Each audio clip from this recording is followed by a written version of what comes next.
નમસ્કાર, દૂરદર્શન સમાચારમાં હું દ્વૈતા જોશી આપનું સ્વાગત કરું છું। સમાચારની શરૂઆત કરીશું આજના મુખ્ય સમાચારથી। ગુજરાતમાં 22મી નવેમ્બરે યોજાનાર મહાનગરપાલિકા ચૂંટણી માટે ઉમેદવારી પત્રો ભરવાનો આજે છેલ્લો દિવસ। ઉમેદવારી નોંધાવવા ભાજપ અને કોંગ્રેસ ઉમેદવારોનો ભારે ધસારો।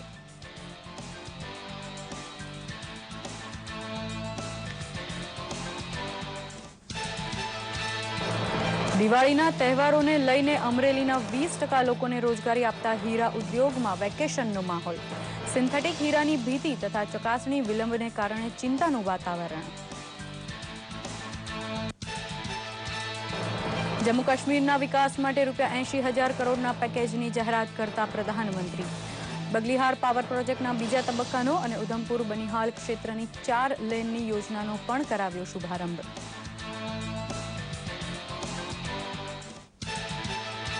ફિલ્મ અભિનેતા અનુપમ ખેરની આગેવાની હેઠળ સન્માન વાપસીના વિરોધમાં કલાકારોની નવી દિલ્હીમાં રેલી। માર્ચ ફોર ઇન્ડિયા રેલીમાં ખેરે જણાવ્યું, કેટલાક ફિલ્મ નિર્માતાઓ અને લેખકોનું અભિયાન બગાડી રહ્યું છે ભારતની છબી।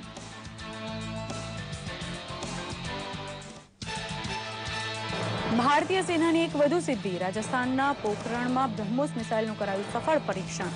જમીન પર 300 કિલોમીટરની ક્ષમતાવાળી મિસાઇલનું નિર્માણ કર્યું છે DRDOએ।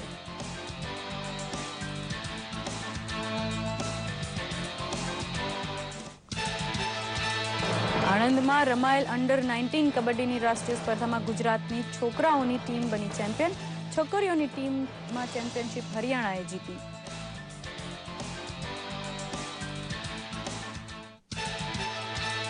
અને મોહાલી ટેસ્ટ મેચના ત્રીજા જ દિવસે દક્ષિણ આફ્રિકા સામે ભારતને 108 રનનો શાનદાર વિજય। રવિન્દ્ર જાડેજાએ 5 જ્યારે અશ્વિને ઝડપી 3 વિકેટ। 4 મેચની શ્રેણીમાં ભારત 1-0થી આગળ।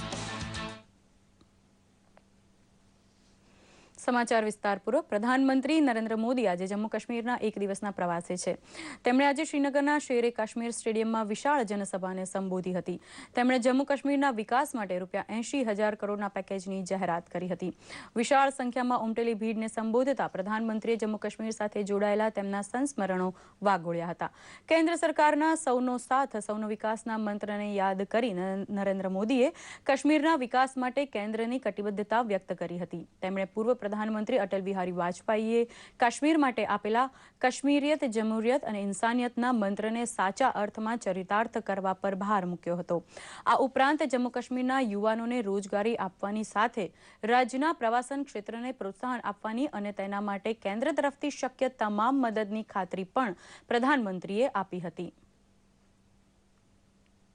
शिक्षा, ह्यूमन रिसोर्स डेवलपमेंट के लिए बल, बुजुर्गों के लिए स्वास्थ्य के लिए व्यवस्थाएं ताकि उनकी आवश्यकताएं पूरी हो।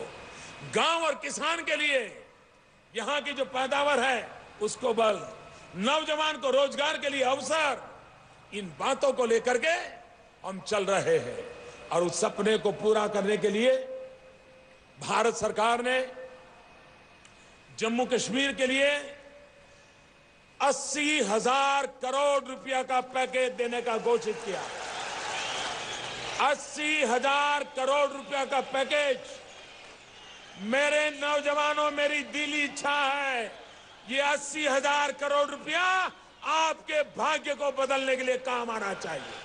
ये 80,000 करोड़ को पूर्ण विराम मत समझना, ये तो सिर्फ शुरुआत है।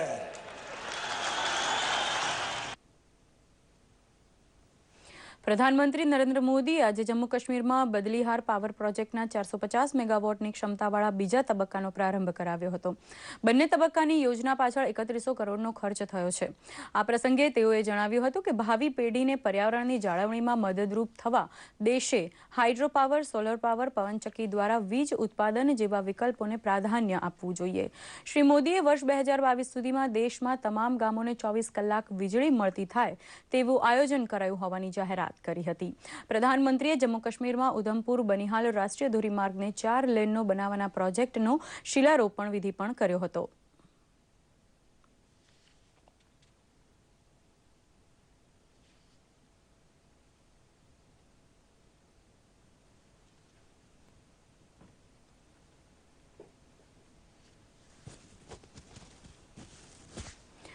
દેશમાં અસહિષ્ણુતા વધી હોવાના આક્ષેપ સાથે એવોર્ડ પરત કરવાના વિરોધમાં દિલ્હીમાં ફિલ્મ અભિનેતા અનુપમ ખેર અને ફિલ્મ નિર્માતા મધુર ભંડારકરના વડપણ હેઠળ ફિલ્મ અને કલા ક્ષેત્રની હસ્તીઓએ રેલી યોજી હતી.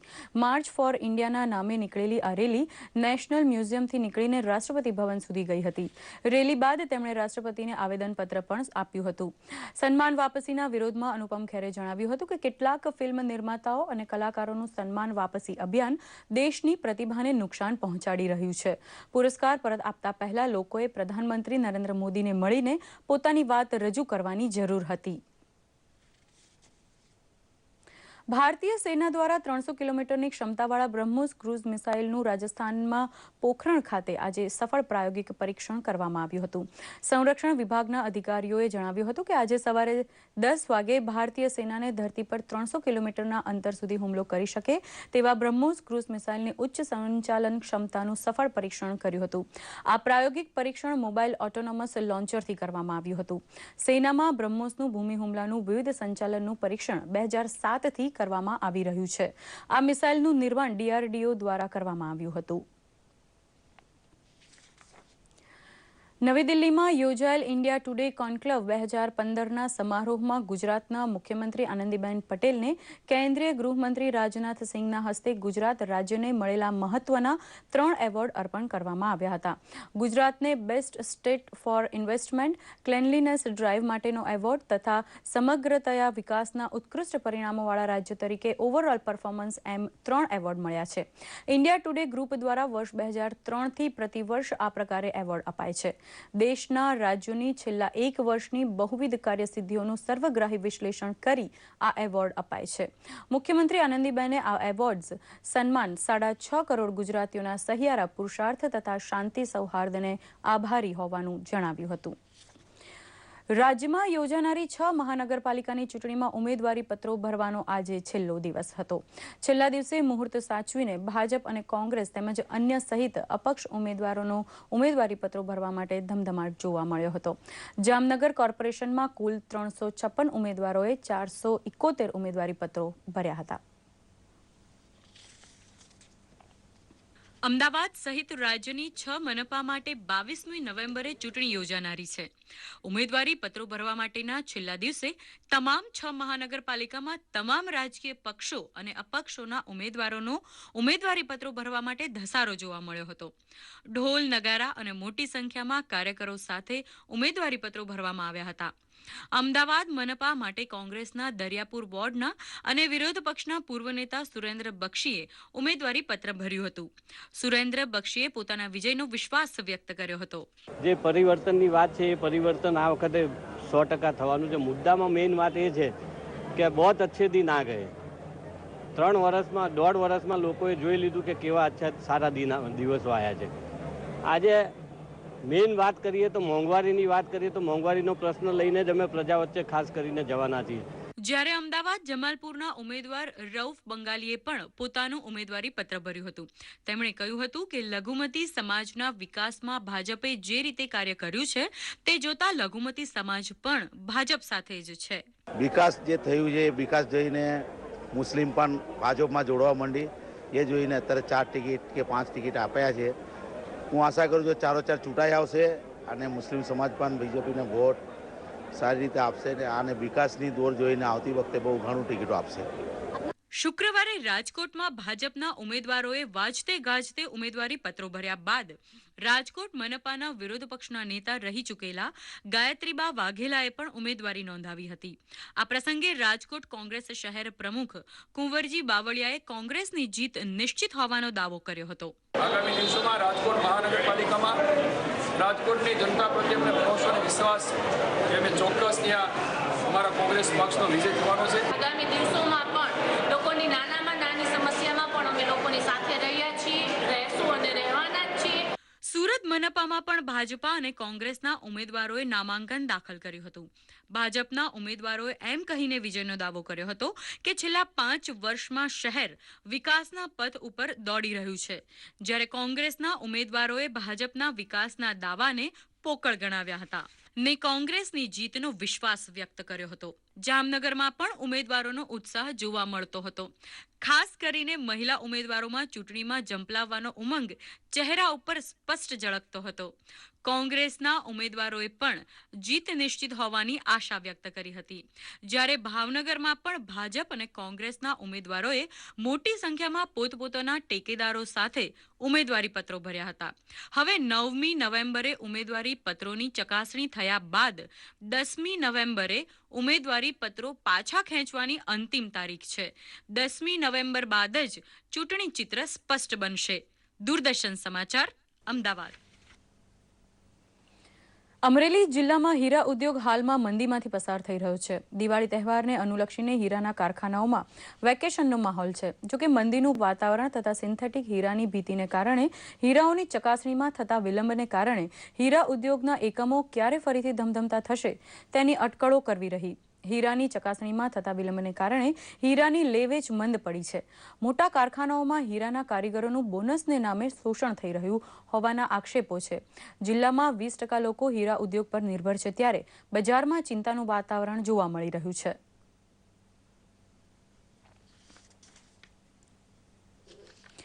દિવાળી નૂતન વર્ષના તહેવારોને અનુલક્ષી વિખ્યાત યાત્રાધામ અંબાજી ખાતે અંબાજી મંદિરને ભવ્ય રંગબેરંગી રોશનીથી શણગારવામાં આવ્યું છે. દિવાળી તહેવારોમાં અંબાજીના દર્શનાર્થે યાત્રાળુઓનો ભારે ધસારો રહેતો હોવાથી દર્શનના તથા આરતીના સમયમાં બેસતા વર્ષથી લાભ પાંચમ સુધી ફેરફાર કરવામાં આવ્યો છે. બેસતા વર્ષના દિવસે કારતક સુદ એકમના દિને 56 ભોગનો અન્નકૂટ તથા વિશેષ આરતી યોજાશે. બેસતા વર્ષથી લાભ પાંચમ સુધી સવારે આરતીનો સમય 7:30ના બદલે સવારે 6 વાગ્યાનો રહેશે. બેસતા વર્ષે દર્શન સવારે 6:30 થી 10:45 સુધી ખુલ્લા રહેશે. અન્નકૂટ તથા આરતી બપોરે 12:15 થી 12:30 સુધી અને દર્શન 4:15 સુધી ચાલુ રહેશે. સાંજે 6:30 આરતી અને દર્શન રાત્રે 7 થી 11 આપણે કાર્યક્રમ રાખ્યો છે અને 11 કારતક સુદ એકમના દિવસે આપણે માતાજીને 56 ભોગ ધરાવવાના છીએ. જે એકમથી લગાવી પાંચમ સુધી આપણે સવારે 6 વાગે આરતી કરીશું. 6 થી 6:30 આરતી રહેશે અને એ પછી રાબેતા મુજબના દર્શન રહેશે. બેસતા વર્ષના દિવસે માતાજીને ગાદી તરફથી 56 ભોગ ધરાવવામાં આવે છે અને એ દિવસે મંદિર 11:15 વાગે મંગળ રહેશે અને 12 વાગે માતાજીને 56 ભોગની આરતી કરવામાં આવશે. આણંદ ખાતે અંડર 17 રાષ્ટ્રીય કબડ્ડી ચેમ્પિયનશિપ યોજાઈ ગઈ. છોકરાઓની સ્પર્ધામાં ગુજરાતની ટીમ ચેમ્પિયન બની હતી. એમણે હરિયાણાની ટીમને 41-34થી માત આપી હતી. જ્યારે છોકરીઓની સ્પર્ધામાં હરિયાણાની ટીમ ચેમ્પિયન બની હતી. હરિયાણાની ટીમે કર્ણાટકની ટીમને 31-30થી રસાકસીભરી ફાઇનલમાં પરાજિત કરી હતી. આ સ્પર્ધામાં ભારતભરમાંથી 1000 ઉપરાંત ખેલાડીઓએ ભાગ લીધો હતો.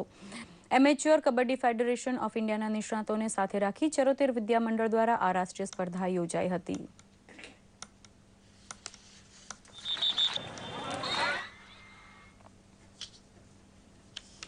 ક્રિકેટ. મોહાલી ખાતેની પ્રથમ ટેસ્ટ મેચમાં ત્રીજા દિવસે જ ભારતે દક્ષિણ આફ્રિકાને 108 રનથી માત આપી છે.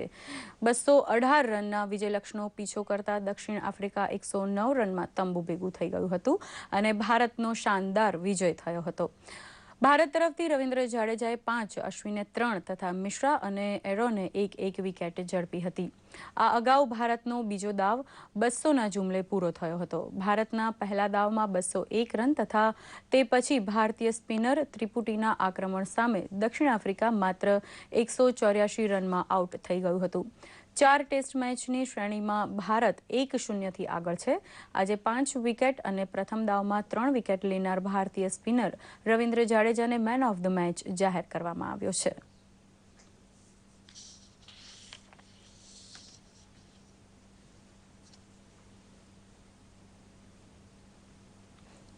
આ સાથે જ આ સમાચાર બુલેટિન અહીં સંપન્ન કરી રહ્યા છીએ. નમસ્કાર.